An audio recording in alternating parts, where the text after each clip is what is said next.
Hey everyone, how are we doing today? This is James Sweeney, aka Split Suit, and welcome back to another video. And in this video, we're going to talk all about 3-betting, 4-betting, and 5-betting for value. So what we're going to do is define what value actually is. Then we're going to talk about the different situations that come up. So do we want a 3-bet or flat with something like, say, queens or ace-king? We're going to talk all about details like sizing, and also going to talk a little bit about flatting 3-bets, when we want to do it, why we might not want to 4-bet a particular situation, and so on. So this video is going to be pretty jam-packed, very, very useful for those of you that are confused with 3, 4, and 5 betting for value, and then we're going to go forward from there. So hopefully this solidifies a lot of this stuff for you, answer some of the questions you may have, and gets you 3-bet, 4-betting, and 5-betting a little bit more profitably. So just to make sure that we're all on the same page, let's make sure we know what a 3-bet is. So a 3-bet is when there is an open raise, and then that is a 3-bet. Very, very simple, and then if someone were to re-raise this, it would be a 4-bet. If someone were to re-raise that, it would be a 5-bet, so on and so on. So this is a 3-bet, and again, this video is going to focus all on 3-bet, 4-bet, and 5-betting for value. So we're focused on ensuring that our opponent is going to continue with second best hands. As anytime we do something for value, it means that we think our opponent is going to continue either by coming over the top or by flatting it with second best hands that we do well against.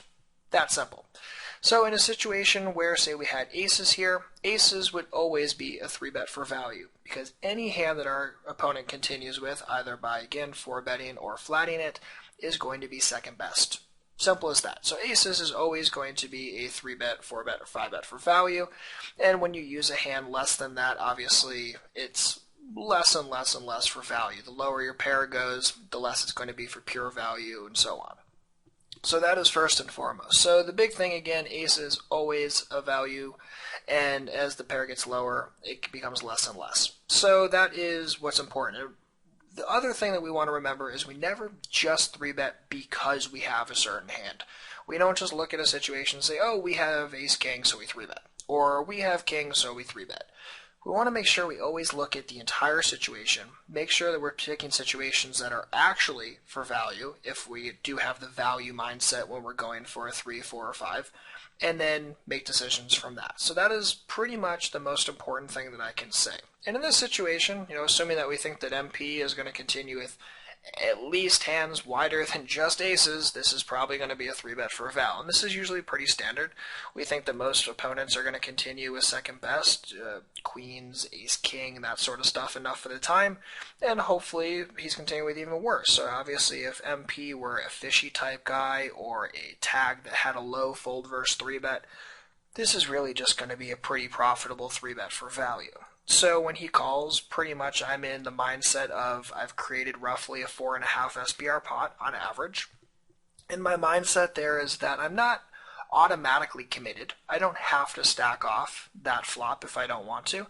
But most of the time when I have really strong overpairs, and most of the time that's what my 3-bet for value range consists of, I'm in a mindset where I'm probably trying to get value from his things like 10s, jacks, and queens, things that just can't fold, or maybe things that will make some bluffs post-flop as well.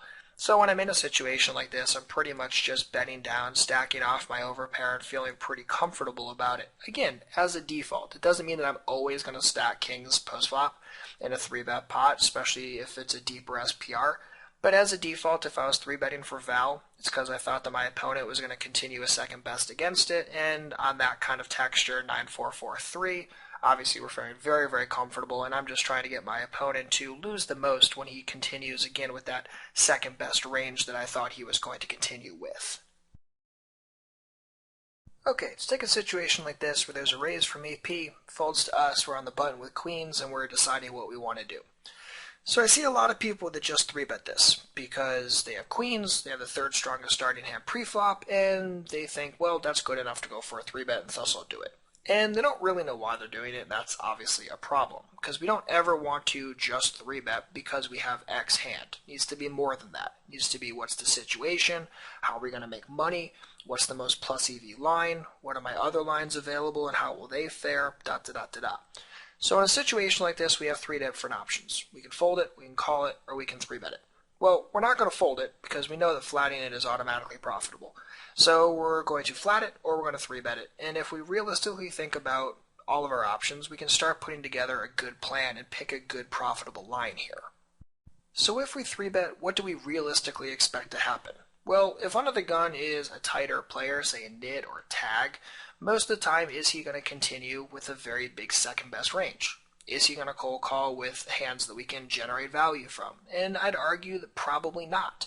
He's probably going to play pretty straightforward. He's probably going to fold everything but aces and kings. And even when he makes some slight mistakes by cold calling preflop with, say, jacks, tens, nines, ace, king a little too often, is he really going to make any mistakes postflop that generate any real value? Chances are probably not. If he were going to, say under the gun +1 as a fish, the kind of guy who's going to call too much pre and take those hands way too far post, then 3-betting can become totally for value because he's continuing with a wide second best range pre-flop. All of a sudden we can make money pre and post flop against him because he's a bad fish. All of a sudden that's a very different situation. However, when our opponent is a really tight, competent opponent who faces 3-bets really well or folds versus 3-bets a lot, is the 3-bet really going to be very good? And I would argue probably not. And in that situation, I really like flatting and trying to essentially play poker post-flop. You could also induce a squeeze pre-flop, which is profitable for us. You could involve one of the players from the blinds to come along, which could create a nice profitable situation. So don't just 3-bet because you have queens. You can 3-bet because the guy's going to make a lot of mistakes and you know where your value is coming from. You could 3-bet because he's a fish and he's just going to spew, that sort of stuff. But don't just 3-bet if the guy's going to fold everything but aces and kings, because that's not really doing anything. You're essentially just turning queens into a bluff at that point. So make sure you're really considering where the value is coming from. And if there is no value in going for the 3-bet, and obviously you know you're going to play it, there's nothing wrong with just flatting, playing poker, and going from there.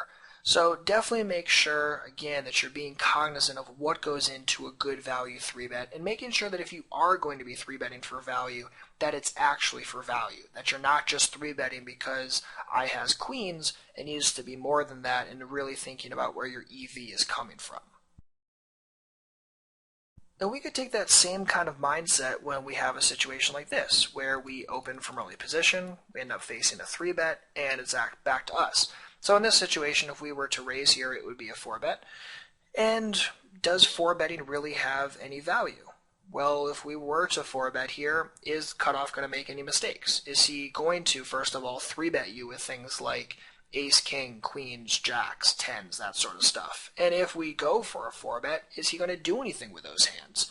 So not only does he not always probably have those in his 3-bet range, but he probably doesn't always even continue versus the 4-bet with them. So now when we 4-bet, if he only continues versus our 4-bet with aces, that's not a good 4-bet. We've folded out all the bluffs in his 3-bet range. We've allowed him to play relatively perfect with his other value hands like queens and ace king. So where's our motivation to go for a 4-bet in this situation? There's really nothing wrong with just flatting here and playing poker and going from there. And we're going to talk about how to play these kind of pots post-flop later, so don't think we're going to ignore them. We're going to talk about those in a post-flop video.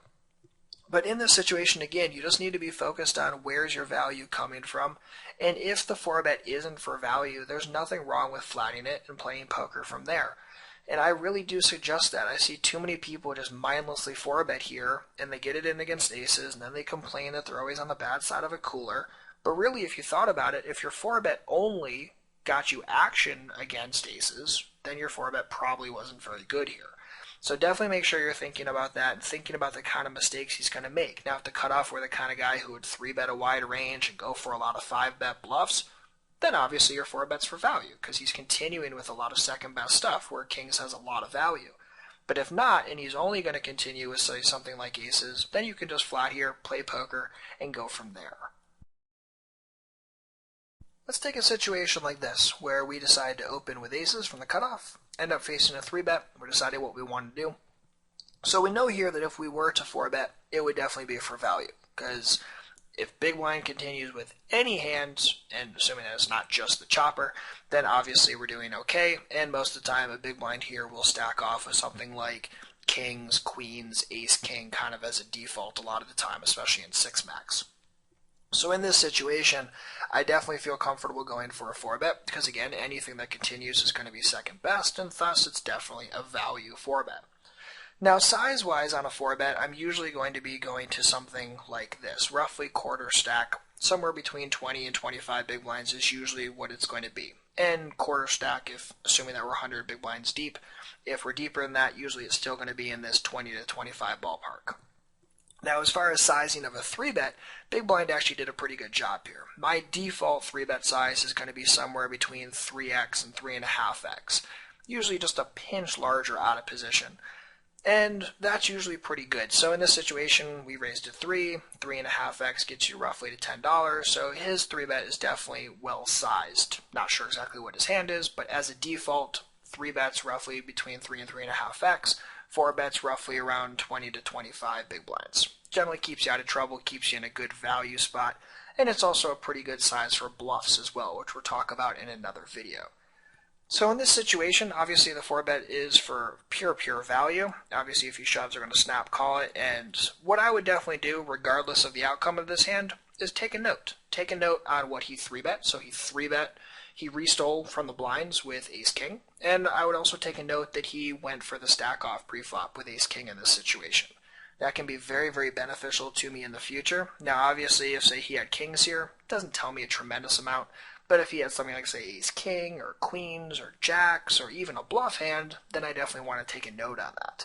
So definitely make sure that you don't just ignore good pieces of information, even though you got it all in pre-flop with aces and 1. There's oftentimes some other information to glean, especially from his 3-bet range, and also what he stacks off with in that particular situation against you. The last situation I want to talk about in this video is calling a 3-bet, because a lot of people tend to do it pretty badly, and a lot of people tend to get murdered by doing it. So let's take a situation like this where we raise, end up facing that same 3-bet, and we're deciding what we want to do. So in this situation, we have our 3 options. We can fold here, we can call here, we can go for a 4-bet. That's simple. Like I said, at any given time, you have no more than 3 options, which makes poker very easy if you just say, okay, here are my 3 options, here's how they each make money, or don't make money, and I'll take the most plus EV line of them all. Very simple. So in this particular situation, let's say Big Blind only 3-bet the nuts. You'd only 3-bet aces and kings here, and by giving any action here, all we're doing is essentially just losing money and just burning it at an intense rate.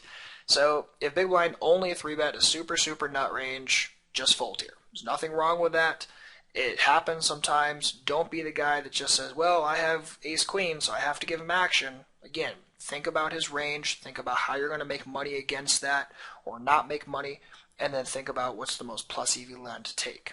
So let's just say that Big Blind is 3-betting a pretty wide range. You know, he's 3-betting, say, 10% here, pretty aggressively. And my question to you is, why would we ever want to 4-bet? Now, a lot of people will 4-bet, and their 4-bets things like ace-king and pocket jacks as well in this situation, not really thinking about how their opponent's going to continue. Now, if I were to 4-bet here with ace-queen, it would be because I thought that Big Blind was going to 3-bet and stack off a range that ace-queen did well against, so that he's going to do a lot of 5-bet bluffing, and thus I can call that 5-bet and get it in there with a really good edge. Most of the time, you're not going to be able to get it all in preflop with ace-queen with a very good edge. It just is what it is. I'm not saying that it won't occasionally happen, but as a default, you're not going to be able to get a hand like ace-queen in here really profitably. So I would definitely be very careful about the kind of hand you're stacking off here, and that includes hands like, say, pocket 10s, pocket 9s, and even ace-king in select situations. So make sure that you're really thinking about what kind of range is Big Blind 3-betting, how am I going to make value, and again, if you're going to be 3-betting or 4-betting or 5-betting for value, your opponent needs to be continuing with the second best range, one that you have an edge on, and with ace-queen, usually you don't have that. So if, assuming that Big Blind is 3-betting an aggressive range, and we can't really fold against it, we can't really 4-bet against it, we could just flat it and play poker from there. There's really nothing wrong with that. And yes, you are going to miss sometimes, but there is going to be some implied odds in your favor. Times that your opponent is 3-betting, say, an ace-x type range, and you catch an ace-high board, or you catch an ace-high board and your opponent uses that as a bluff board, that creates value for you. Not saying that you're never going to run bad, that your opponent's never going to catch 2 pair when you catch top pair or something like that with his janky 3-bet hand, or that he's not going to occasionally have ace-king, or that he's not going to occasionally have aces. Those things do happen, but especially players that are 3-betting in an aggressive range, you can really flat call some of these hands really nicely. Things like ace-king sometimes, ace-queen sometimes, pocket jacks, pocket queens. Hands that, again, you can't really 4-bet profitably given the assumptions you've made, and you don't really want to fold it because it's definitely performing well against his 3-bet range overall. So definitely make sure you're thinking about, again, the width of his 3-bet range, how you're going to make money. If he's only 3-betting the nuts, why are you calling here in the first place? And again, taking the best line that you can given the information that you have, and also given your hand and your edge pre-flop, post-flop as well, thinking about position, and then thinking about how you're going to be able to make money overall. So again, that's going to wrap it up for this video. Again, we talked all about 3-betting, 4-betting, and 5-betting for value. Talked about what constitutes a value, 3, 4, or 5-bet. Talked about when we want to versus when we don't want to. And remembering that it does change. Depends who our opponent is. Depends on what his ranges look like. Depends on how aggressive he is. Depends on where his edges lie and where your edges lie against those. And then we talked about little details, things like sizing 3-bets, sizing 4-bets, and also things like flatting 3-bets when we want to, when we don't want to. And again, always focusing on how we're going to make money and where the EV is coming from. So same as always, if you have any questions, don't hesitate to let me know. Otherwise, best of luck out there, happy grinding, and good luck 3-bet, 4-bet, and 5-betting for value.